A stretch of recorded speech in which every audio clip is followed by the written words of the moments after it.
Olá pessoal, então vamos continuar aí firme e forte aí com o nosso CPC 25, que trata aí de provisões, né? Vamos aí no quadro, né? Vamos aqui, ó, as provisões propriamente ditas lá do CPC 25. O objetivo desse pronunciamento técnico é estabelecer que sejam aplicados critérios de reconhecimento e bases de mensuração apropriado a provisões e a passivos e ativos contingentes, e que seja divulgada informações suficientes nas notas explicativas para permitir que os usuários entendam a sua natureza, oportunidade e valor, né? Aí tá, e provisão, né? É um passivo de prazo ou de valor incerto, né? Tem incerteza no prazo ou no valor. Passivo. Então, se é um passivo, não é passivo, é uma obrigação presente da entidade derivada de eventos ocorridos, já vimos essa definição, cuja liquidação se espera que haja o que uma saída de recursos capaz de gerar benefício econômico. O evento que cria a obrigação é um evento que cria uma obrigação. A obrigação pode ser legal ou pode ser uma obrigação que não formalizada, que faça com que a entidade ela não tenha nenhuma alternativa realista senão liquidar aquela obrigação. Então, isso é um evento que cria a obrigação. Evento que cria a obrigação, né, pode ser legal ou não formalizada. Obrigação legal é uma obrigação que deriva de contrato, legislação ou qualquer outra aí, ação da lei. Agora, a obrigação não formalizada é uma obrigação que decorre das ações da entidade em que, por via de padrão estabelecido, de práticas passadas, de políticas publicadas ou de declaração, né, muitas vezes ela assumiu uma responsabilidade publicamente, ou de declaração atual suficientemente específica, a entidade tenha indicado a outras partes que aceitará certas responsabilidades. Ou de padrão, né? Ela tem um costume, ou então ela assumiu publicamente, fez uma declaração que ela aceitará certas responsabilidades. E, em consequência disso, a entidade ela criou uma expectativa válida nessas outras partes de que cumprirá com essas responsabilidades. Certo? Então, isso que gera aí uma obrigação não formalizada. E essa obrigação não formalizada também é um evento que cria a obrigação. Certo? Seja por via de padrão estabelecido, aquela coisa que eu falei do recall, ou muitas vezes assume a declaração publicamente mesmo, que vai assumir qualquer problema ambiental, né? Aí ela vai registrar, porque ela criou, né, essa expectativa em terceiros de que ela assumirá aí a responsabilidade, cumprirá com as responsabilidades. Aí passivo contingente, nós já vimos o que foi que a gente viu de passivo contingente, que ele não é reconhecido no balanço patrimonial, ele pode ser divulgado em nota explicativa se a sanção ocorrer, a saída de recursos for provável, né, for possível, ele vai ser reconhecido. Mas, né, é uma obrigação, olha só, é uma obrigação possível, né, a gente está falando de obrigação, né, a saída de recursos não, obrigação possível que resulta de eventos passados e cuja existência será confirmada apenas pela ocorrência ou não de um ou mais eventos futuros incertos não totalmente sob o controle da entidade, ou uma obrigação, pode ser uma obrigação presente, que resulta de eventos passados, mas que não é reconhecida por quê? Porque, olha só, é uma obrigação presente, né? Pode ser uma obrigação presente também, porque não é provável que haja uma saída de recursos, ou então o valor não pode ser mensurado com o quê? Com confiança. Então pode ser uma obrigação presente, pode ser que seja provável que haja saída de recursos, mas se você não conseguir mensurar com segurança, aquilo vai ser o quê? Vai ser um passivo contingente, certo? É uma obrigação possível, que depende de eventos incertos que não estão sob controle da empresa, ou até de uma obrigação presente, né? Que aí, né, ou que não seja provável, ou então que você não consiga estimar. Ativo contingente, né, a gente comentou aí do ativo também, é um ativo possível que resulta de eventos passados e cuja existência será confirmada apenas pela ocorrência ou não de um ou mais eventos futuros incertos, não totalmente sob controle da entidade. Contrato oneroso, na definição de contrato oneroso, é um contrato em que os custos inevitáveis de satisfazer as obrigações do contrato excedem os benefícios econômicos, que se espera que seja recebido ao longo do tempo, né? Os custos para você desfazer o contrato vai, né, exceder os benefícios do mesmo. Então, aquilo ali vai gerar uma obrigação. Reestruturação é um programa planejado e controlado pela administração e que altera materialmente. Falou em reestruturação, vai ser um programa planejado pela administração e que vai alterar, né, materialmente o âmbito de um negócio empreendido, uma linha de negócio, ou a maneira como o negócio é conduzido, tira lá uma linha de gerência, né? Ou seja, vai reestruturar a empresa. O âmbito de um negócio empreendido ou a maneira como o negócio é conduzido. Provisão e outros passivos, a gente comentou, as provisões podem ser distintas de outros passivos, tais como contas a pagar e passivos derivados de apropriação por competência. Contas a pagar, duplicados a pagar, notas a pagar, que são os passivos genuínos. Os passivos genuínos. E os passivos derivados de apropriações por competência, porque há incerteza sobre o prazo ou o valor do desembolso futuro necessário para liquidar a sua obrigação. As provisões há essa incerteza do prazo ou do valor, né? Por contraste, as contas a pagar são passivos a pagar por conta de bens ou serviços fornecidos ou recebidos e que tenham sido faturados ou formalmente acordados com o fornecedor, né? Consequência de bens ou serviços fornecidos ou recebidos. E os passivos derivados de apropriações por competência são passivos a pagar por bens ou serviços fornecidos ou recebidos, mas que não tenham sido pagos, faturados ou formalmente acordados com o fornecedor, incluindo valores devidos a empregado. Por exemplo, né, valor relativos aí a férias e a 13º. Embora algumas vezes seja necessário estimar o valor ou o prazo desses passivos, de acordo com o princípio de competência, a incerteza é geralmente muito menor do que as provisões. Então, esses passivos a gente separa lá das provisões.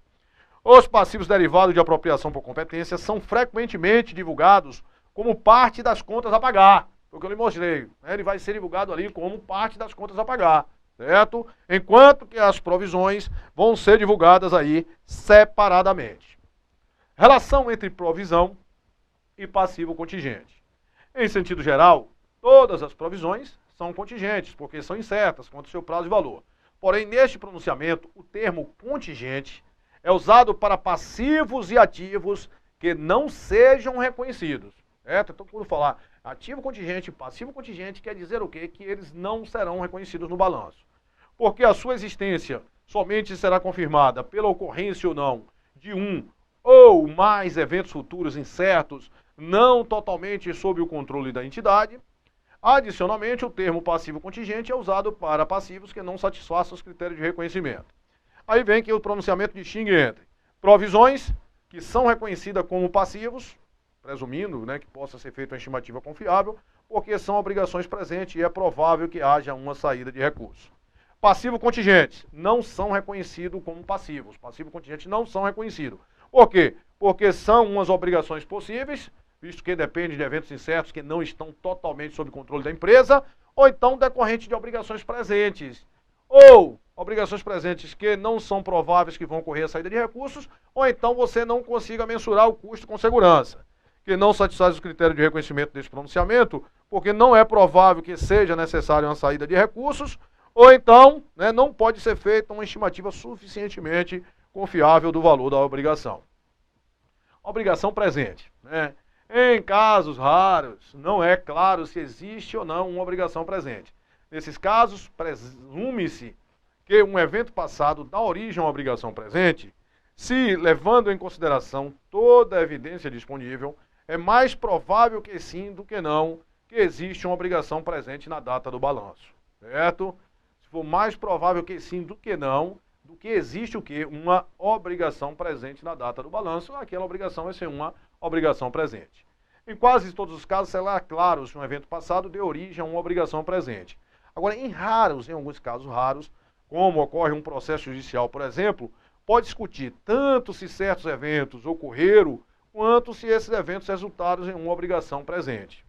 Nesse caso, a entidade deve determinar se a obrigação presente realmente existe na data do balanço, ao considerar toda a evidência disponível, incluindo a opinião de peritos. A evidência considerada inclui qualquer evidência adicional proporcionada por eventos após a data do balanço. Com base em tal evidência, quando for mais provável que sim do que não existe uma obrigação presente na data do balanço, a entidade deve reconhecer a provisão, né? For mais provável do que não que existe uma obrigação presente. Então é mais provável que exista do que não exista. Então ela vai reconhecer ali o quê? Uma provisão, né? Se os critérios forem satisfeitos. Né? Além de ser a dívida presente, Que ele está me dizendo, for provável que sim, que não, que existe a dívida presente. Mas além disso, existe aquela outra provável. Tem que ser provável que haja uma saída de recursos, certo? Provável que haja saída de recursos. Então, quando você for avaliar, e quando é que vai saber que é provável que haja uma saída de recursos? Quando a chance de acontecer a saída de recursos for maior do que a chance de não acontecer.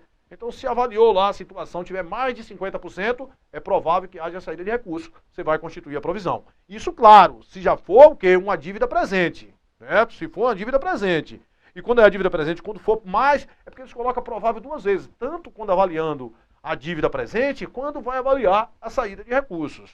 Quando for mais provável do que sim, do que não, que existe uma obrigação presente na data do balanço, ela deve reconhecer a provisão. Agora, quando for mais provável que não existe uma obrigação presente na data do balanço, a entidade vai divulgar o quê? Um passivo contingente, a menos que seja remota a possibilidade de uma saída de recursos.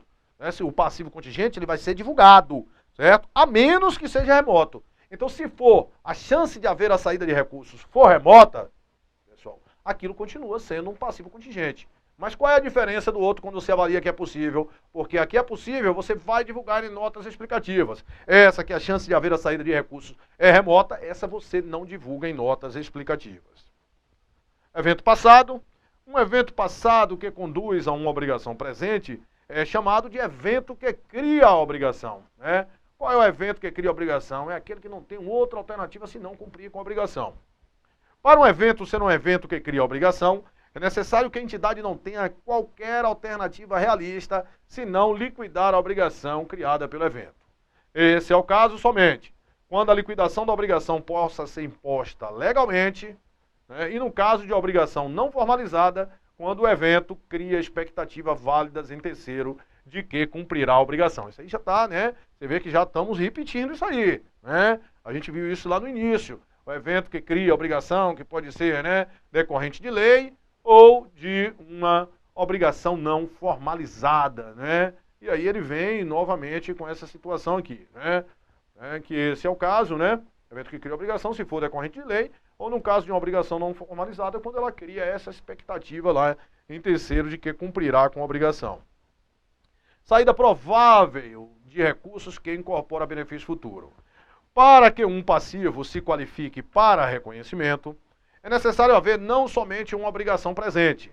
A obrigação presente já viu, olha lá na época, lá se é provável mais que sim, que não, a gente tem essa obrigação presente. Mas também que a probabilidade da saída de recursos que incorpore benefício econômico para liquidar essa obrigação, além de ser a dívida presente, tem também que ser o quê? Provável, a probabilidade da saída de recursos. Então, para a finalidade desse pronunciamento técnico, uma saída de recursos ou outro evento é considerada como provável se o evento for mais provável que sim do que não ocorrer. Isso é demais, o que é provável que vai acontecer? Quando a chance de acontecer for maior do que não acontecer. Então ele diz que é provável quando o evento for mais provável que sim do que não ocorrer. Isto é, se a probabilidade de o evento ocorrer for maior do que a probabilidade disso não acontecer. Aí é provável. Então quer dizer, se tiver um percentual de mais de 51%, mais de 50%, já é provável que haja saída de recurso. Quando não for provável que exista uma obrigação presente, a entidade divulga um passivo contingente, a menos aí que a possibilidade dessa saída de recursos seja remota. Beleza. Estimativa confiável aí da obrigação. Nos casos extremamente raros em que nenhuma estimativa confiável possa ser feita, existe um passivo que não pode ser reconhecido, porque a grande coisa tem que ter o quê? Tem que ter uma estimativa. Então, se não conseguiu fazer uma estimativa confiável, você não vai ter uma provisão, isso não vai ser reconhecido no balanço, e isso vai ser divulgado em notas explicativas, e isso vai ser, se a chance de haver a saída de recursos for possível ou provável, pode até ser provável a chance de haver a saída de recursos, mas você não conseguiu mensurar com segurança. Então isso vai ser um passivo contingente. Passivo contingente, a entidade não deve reconhecer um passivo contingente.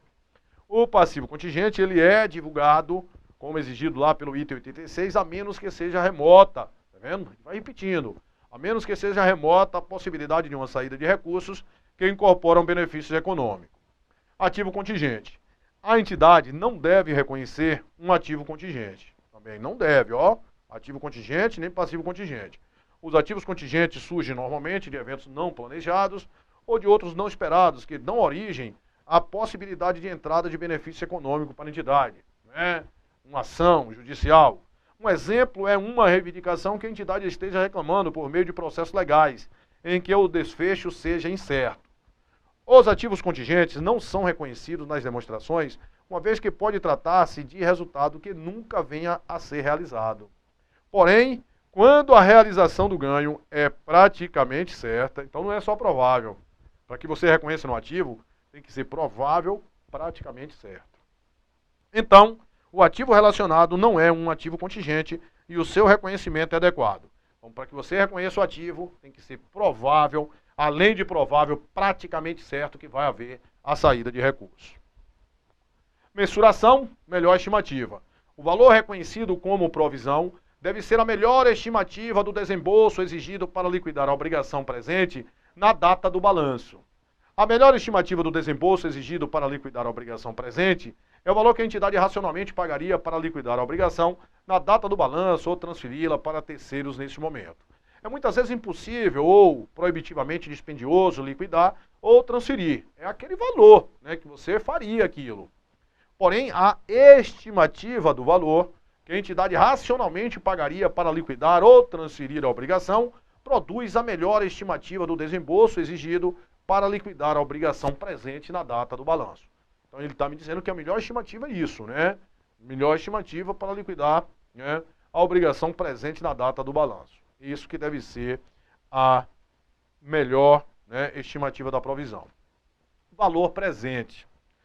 Quando o efeito do valor do dinheiro no tempo é material, o valor da provisão deve ser, né, o valor presente dos desembolsos, que se espera que sejam exigidos para liquidar a obrigação. Certo? É aquilo que eu mostrei para você. Você tem uma provisão, ela vai diminuindo com, né, o ajuste, ela vai diminuindo com o passar do tempo.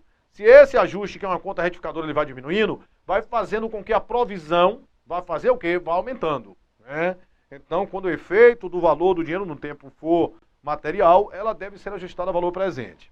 Em virtude do valor do dinheiro no tempo, as provisões relacionadas com saída de caixa, que surge logo após a data do balanço, elas são mais onerosas do que aquela em que as saídas de caixa de mesmo valor surgem mais tarde. Em função disso, as provisões elas vão ser o quê? Descontadas quando esse efeito é material. Nós comentamos. Os eventos futuros que possam afetar o valor necessário para liquidar a obrigação, eles devem ser refletidos no valor da provisão, quando houver evidência objetiva suficiente do que eles ocorrerão, né? Então, houve uma mudança de taxa de juros, né? Então, tudo isso que vai ter impacto aí na provisão, ele deve ser refletido na mesma. Qualquer outro evento futuro. Mudança na provisão. As provisões, elas devem ser reavaliadas lá em cada data do balanço, a gente viu que ela vai ser sempre reavaliadas e ajustadas, reavaliadas e ajustadas para refletir a melhor estimativa corrente. Se já não for mais provável que seja necessária uma saída de recursos que incorpora benefício econômico futuro para liquidar a obrigação, a provisão vai ser o quê? Revestida. Então, analisei em 2014, era provável. Agora estou analisando em 2015, é possível, a gente vai reverter a provisão. Quando for utilizado o desconto a valor presente, o valor contábil da provisão aumenta a cada período para refletir a passagem do tempo. Lembra que eu te mostrei? Ele vai aumentando ali o valor da provisão, né? E aquilo ali por quê? Porque aqueles encargos financeiros a transcorrer, eles vão para o resultado, então eles vão se transformando em despesa. O valor que a provisão ela vai aumentando, aquilo ali na realidade foram os encargos que foram para o resultado. Aquele é o valor correspondente às despesas financeiras que estavam embutidas, certo? Então ele disse, esse aumento deve ser reconhecido como despesa financeira. Verdadeiro, né? Isso é positivo. Perfeito aí. Quando for utilizado o desconto ao valor presente, o valor contábil da provisão aumenta a cada período para refletir a passagem do tempo. Esse aumento deve ser reconhecido como uma despesa financeira. O uso de provisão. Uma provisão ela deve ser usada somente para os desembolsos para os quais a provisão foi originalmente reconhecida. Somente se ela foi uma provisão tributária, ela não pode ser usada para pagar uma dívida trabalhista, certo? Somente para aquilo que ela foi constituída. Somente os desembolsos que se relacionem com a provisão original são compensados com a mesma provisão. Reconhecer os desembolsos quanto a uma provisão que foi originalmente reconhecida para outra finalidade esconderia o impacto de dois eventos diferentes. Aplicações de regras de reconhecimento de mensuração. Perda operacional futura. Essa perda operacional futura, isso não vai gerar provisão, certo? E isso não vai gerar provisão. Porque isso a gente vai ver, por exemplo, você tem um imobilizado, isso vai gerar uma perda operacional futura, aquilo vai estar submetido a um assunto que nós vamos estudar, que é o teste de recuperabilidade, certo? Então, provisões para perdas operacionais futuras, elas não devem ser reconhecidas. As perdas operacionais futuras não satisfazem a definição de passivo, nem os critérios de reconhecimento. A expectativa dessas perdas operacionais futuras, né, uma planta lá, uma instalação que você houve uma redução de valor, é uma indicação de que certos ativos da unidade operacional podem não ser recuperáveis. E a entidade deve testar esses ativos de acordo com o pronunciamento técnico CPC 01, que nós vamos estudar, que é o que trata de redução ao valor recuperável. Tranquilo? Beleza. Né? Agora, esse aqui gera, né, a perda operacional não gera provisão. Perda operacional não vai justificar uma provisão. Agora, um contrato oneroso. Né? Se a entidade tiver um contrato oneroso, a obrigação presente de acordo com o contrato, ela deve ser reconhecida e mensurada como provisão. Certo? Contrato oneroso justifica, corrobora aí a constituição da provisão. Muitos contratos, por exemplo, algumas ordens de compra de rotina, podem ser cancelados sem pagar compensação a outra parte e, portanto, não há obrigação. Outros contratos estabelecem direitos e obrigações para cada uma das partes do contrato. Quando os eventos tornam esse contrato oneroso, o contrato deve ser tratado dentro do alcance deste pronunciamento técnico e existirá um passivo que deve ser reconhecido. Os contratos de execução que não são onerosos não são atingidos pelo pronunciamento técnico. Então, contratos onerosos justificam, né, a constituição de provisão. Reestruturação. Exemplos de eventos que podem se enquadrar na definição de reestruturação são venda ou extinção de linha de negócio. Você vai extinguir uma linha de negócio, vai vender uma linha de negócio. Fechamento de locais de negócio de um país, uma região, né? Mudança na estrutura da administração, mudança da estrutura. Por exemplo, eliminação de um nível de gerência. E reorganizações fundamentais que tenham efeito material na natureza e no foco das operações da entidade. Venda, extinção de linha de negócio, essa mudança na estrutura, né? Fechamento, né, de negócio em determinado país ou determinada região, tudo isso aí são reestruturação. Beleza. Uma obrigação não formalizada, porque não é decorrente de lei, né? Para a reestruturação, surge somente quando a entidade, certo? Para que você constitua uma provisão com reestruturação, vai ser somente quando a entidade tiver um plano formal detalhado para a reestruturação. Então tem que ter um plano formal para a reestruturação, certo? E tiver criado expectativa válida naqueles que serão afetados pela reestruturação, seja ao começar a implantação desse plano ou ao anunciar as principais características para a reestruturação, certo? Então, para que ela reconheça, ela tem que ter um plano, né, formal detalhado, com pelo menos essas informações. O negócio ou parte do negócio em questão, os principais locais afetados, o local, o número de empregados que serão incentivados a demitir, quando o plano será implementado, os desembolsos que serão efetuados, certo? Um plano formal, detalhado com aquelas informações, com pelo menos aquelas informações. E além disso, tiver criado expectativa válida naqueles que serão afetados, que irá implementar o plano, né? Pessoal, para que ele crie expectativa, esse plano ele tem que ser o quê? Divulgado, né? Muitas questões ele vem assim, a empresa decidiu fazer um plano de reestruturação, mas ficou mantido em silêncio. E se ficou mantido em silêncio, não criou a expectativa, não começou o quê? Não começou a implantar o plano, né? Ó, tiver um plano formal detalhado, seja começando a implantação desse plano, certo? Tem que começar a implantar o plano, ou então anunciar as principais características para aquelas pessoas afetadas, clientes, fornecedores, empregados. Aí, ó, uma decisão de reestruturação da administração ou da diretoria, tomado antes da data do balanço, não dá origem a uma obrigação não formalizada na data do balanço. a menos que a entidade tenha antes da data do balanço. Não é porque tomou uma decisão antes da data do balanço que vai dar origem o quê? A uma obrigação não formalizada que possa constituir uma provisão.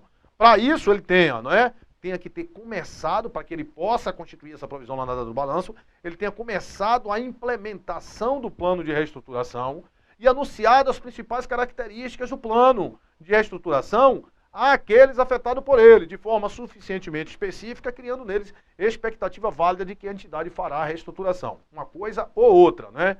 Ou começada a implantação do plano de reestruturação antes do término do balanço, ou então, antes da data do balanço, ou anunciado as principais características do plano àqueles afetados por ele, de forma suficientemente específica, criando neles expectativa válida de que a entidade fará a reestruturação, certo? Além disso, né, o CP traz aí, para cada classe de provisão, né, essa entidade deve divulgar o valor contábil da provisão no início e no final do período, caso tenham sido feitas provisões adicionais feitas no período, incluindo aumento nas provisões, né, se existentes, valores utilizados durante o período, foi utilizada a provisão? Foi utilizado, a gente coloca lá também, valores não utilizados, ou então que foi revertido durante o período, tudo isso tem que ser divulgado aí nas notas explicativas. O aumento durante o período no valor descontado ao valor presente, proveniente da passagem no tempo, ou seja, quanto foi decorrente de quê? De despesa financeira, que fez com que o valor daquelas provisões aumentasse durante o período, tudo isso aí vai ser divulgado, né? Então, pessoal, esse pronunciamento aí, ele trata, né, tanto de provisões e passivos contingentes, quanto de ativos contingentes. Mas, conforme falei para você, a grande coisa aí, né, da incidência de prova são essas provisões, né? Essas provisões giram em torno disso aí. E conforme a gente mostrou na aula anterior, né, é muito comum cair ainda provisões, né, com aquele nome de provisões, só que aquelas provisões lá do ativo, que são aquelas perdas estimadas, aquelas estimativas de perdas. Tecnicamente incorreto, você vê que as bancas de vez em quando cobra, até a Dona Exaf aí de vez em quando cobra isso aí, né? E outras bancas também, já vi outras bancas colocar aí essa parte, certo? Então, né, ficar muito atento aí a essa parte de provisão, que é a questão certa aí na maior parte aí dos concursos. Mas vamos concluir aqui. A entidade deve divulgar para cada de provisão, né, uma breve descrição da natureza da obrigação, uma indicação das incertezas sobre o valor, né, o valor de qualquer reembolso esperado, declarando o valor de qualquer ativo que tenha sido reconhecida por conta desse reembolso. Então tem que declarar, ó, o valor, deve divulgar o valor que houve de um reembolso esperado. Porque muitas vezes, pessoal, você pega, a gente vai ver até um exemplo aqui com questões, né? Você pega, contrata uma empresa para prestar, você foi contratado pela empresa A para prestar um serviço a A, sua empresa B. Aí eu pego, não estou em condições de prestar o serviço, contrato a empresa C para prestar o serviço a A. Qualquer dano que você fizer em A vai correr atrás de quem? De B. Mas você pode pedir um reembolso a quem? A C, certo? E esse reembolso aqui, né, se for provável, praticamente certo, isso vai ficar lá como um ativo, como um possível valor ali a receber, né? Se for provável, praticamente certo, ou então como um ativo contingente. É isso que ele está me dizendo, o valor de qualquer reembolso esperado, declarando o valor de qualquer ativo que tenha sido reconhecido por conta desse reembolso esperado. Isso tem que ser também o quê? Tem que ser divulgado. Beleza? Então aí a gente dá uma paradinha, né, para tomar uma água e a gente já volta aí firme e forte, resolvendo questões aí para ficar afiado nessa coisa das provisões. Até já.